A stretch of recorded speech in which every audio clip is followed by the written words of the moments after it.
Being recorded. So I haven't done a sermon in a while, a couple of days, a couple of weeks. I read that story, it was very nice, but it's very hard for me sometimes these during this time to do a proper sermon because I want to go off on what's going on in the world. And Shabbat is a time, and I've been told this and reminded this, I should say, that Shabbat is a time for peace, hence the term Shabbat Shalom. So let's see if this week I can put the two in perspective. Let's tell a tale. Let's tell two tales. Okay? The first tale concerns this week's portion, Korah. What happened? Well, God finally threw up his proverbial hands and says, I've had enough with Israel. I freed you. I redeemed you. I made you my people. And I said I'd lead you to the promised land. The 4 cups of wine that we do on Passover. Israel, he sent 10 plagues to Pharaoh. Pharaoh finally relented and let him go. At the sea, they had their backs to the ocean.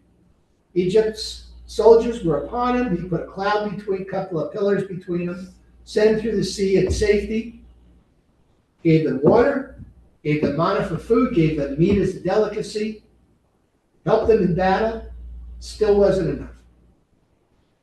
He said to Moses, go out if you want, send out scouts to survey the land so you know what you're dealing with, if you want. Moses said, okay, gathered one person from each of the tribes. They went out. They spent 40 days in Canaan. They came back. 10 of them gave a very, very distraught and dire report. Wasn't false. It was probably the first instance in history where we saw somebody spin the news in a bad way. Got everybody riled. Nobody wanted to go back into the land. God said, I've had enough. You got 1 year for every day. You're going to die out in the desert. And the people get upset. Enter Korah, a Levite. Saw his opportunity with the discontent of the people at their death sentence. And he rallied the troops. He took their discontent and he used it to blame Moses and Aaron and try to get the better of them so he could be the leader. And it failed. Now, what made people go with Korah?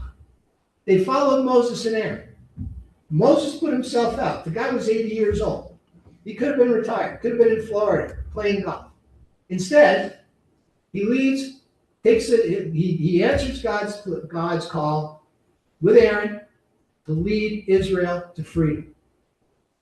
And instead of the people seeing that, instead of standing up, they reverted back to their insecurities and they blew it. And when this guy Korah came out, instead of standing up to him and said, look, Moses and Aaron been through a lot. Yeah, it was our fault. We probably should have had better backbone. They didn't. They looked for a scapegoat. And what happened?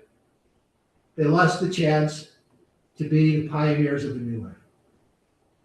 So, that's what people do. Instead of accepting their own failings or trying to look at their weaknesses and make themselves better, they find a scapegoat. We can sink as humans to the depths. Now, let's look at another tale, completely different. I don't know how many of you are from New York and how many of you are basketball fans, but as you heard, the Knicks won their first championship since I graduated high school in 1973. You know what everybody was saying? They said that the Knicks won their championship when? On June 13th. They won it on 6/13. They saw that connection. Right? 6/13? How many commandments are there? They won June 13th is when they won the championship. 613 commandments. All right. Replay the tape, you'll get it. During the festivities, somebody noticed a guy going into convulsions. Immediately, a couple of guys gathered around him and tried to help. A woman, a young woman, a 20-something woman, who was a volunteer emergency medical technician, jumped up and started helping. All of a sudden, she found in her hand a bag of Narcan. Now, for those of you uninitiated, Narcan is something that they give people who are ODing on opioids, because basically what it does is it fights the nerve receptors and it overtakes the heroin or the opioid, so the opioid is canceled out. Turns out the guy survived. They caught it on tape. You had 4 or 5 strangers come together to save somebody's life in the middle of one of the biggest city in our country and in the world.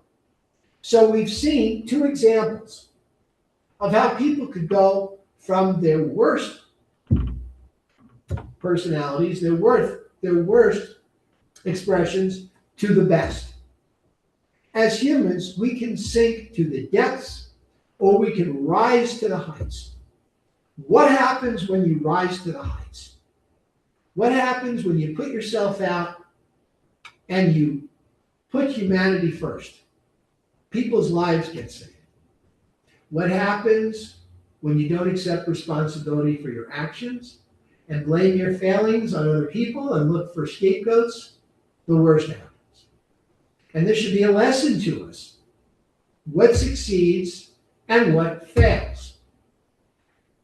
And this is why in the V'ahavta, the word lavavacha, your heart, is spelled with 2 vates.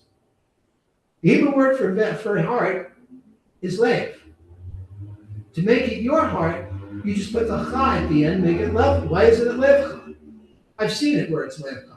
But yet, God chose to put levavacha, 2 vates, in the V'ahavta.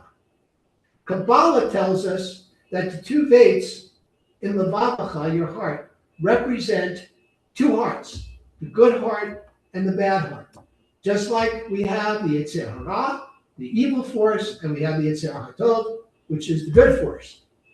And as people, especially now, in our climate, when everybody's telling each other, don't talk politics, because we can't have a civil conversation, we need to focus on the good heart and listen to people. And we need to gather around and we need to look for the good, just like those 5 or 6 strangers did in New York City to save that guy's life. So let's remember that as we go forward.